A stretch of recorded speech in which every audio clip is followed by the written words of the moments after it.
Bonjour à tous. Très vite, Monsieur Chakidano. Je vais très vite. Je vais partager mon temps avec mon ami Abdelkarim Ben Ali. On a travaillé ensemble pour réaliser cette activité sur la portabilité des numéros et donc je pense que c'est une bonne occasion pour lui donner la parole pour présenter les conclusions. Donc, juste des mots pour encadrer l'argument. Comme avait dit le président Basbès dans la session d'ouverture de la clôture, la portabilité c'était très très important pour les consommateurs, mais pas seulement pour les consommateurs, pour la concurrence. Car la portabilité, c'est les moyens pour entrer dans les marchés, pour agrandir les marchés, la base des marchés, pour, notamment dans un marché mûr, un marché libéralisé depuis longtemps.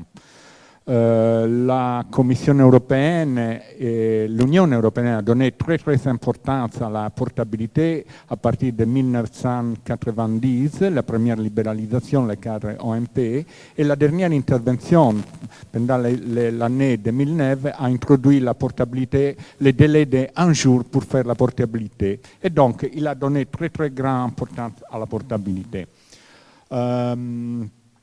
Pendant le rapport, nous avons présenté la situation en Italie et en Espagne. En Italie et en Espagne, les deux pays ont introduit la portabilité à l'année 2000, mais la portabilité a besoin il demande des soins. Il demande des soins et donc nous avons amélioré la régulation pendant 10 ans avec l'introduction des mesures spécifiques. Par exemple, en Italie, on a introduit le code de migration pour la portabilité fixe pour éviter le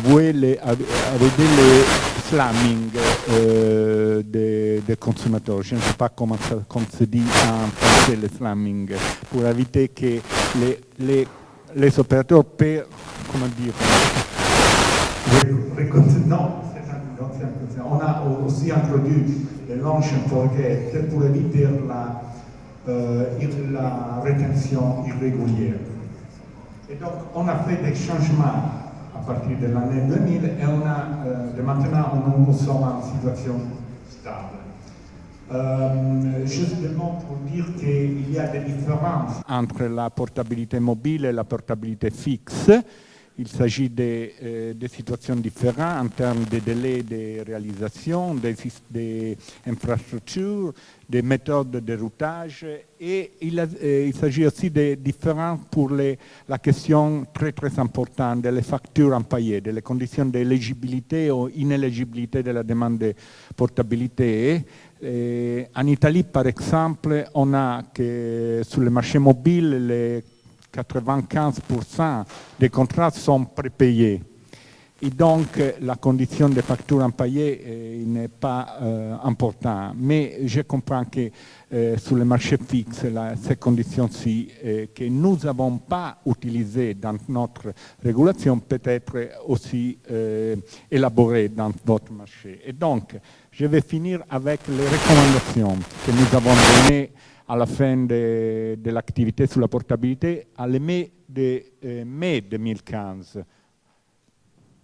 Bon, il y a le juin, excusez-moi, le mai de juin 2015. Donc, on a suggéré de faire des décisions différentes pour la portabilité fixe et la portabilité mobile.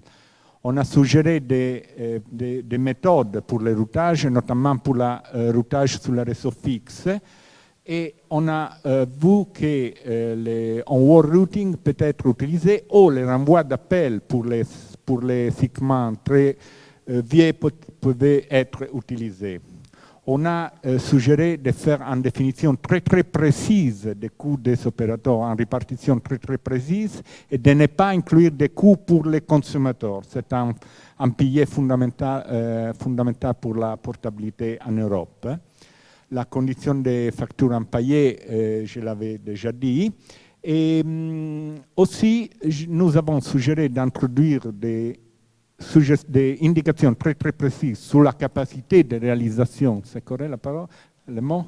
La capacité de réalisation, le numéro de portabilité par jour et à suivre, d'introduire des service level agreements et un système de pénalités pour les opérateurs qui ne vont pas respecter ces portabilités. Et donc, pour conclure, demain, c'est le premier anniversaire de la portabilité en Tunisie. Il a été introduit, comme le président Besbez avait déjà dit, le 17 mai de 2016. Et donc, on peut faire un bilan, et je vais donner la parole à Abdelkarim pour ce bilan-ci.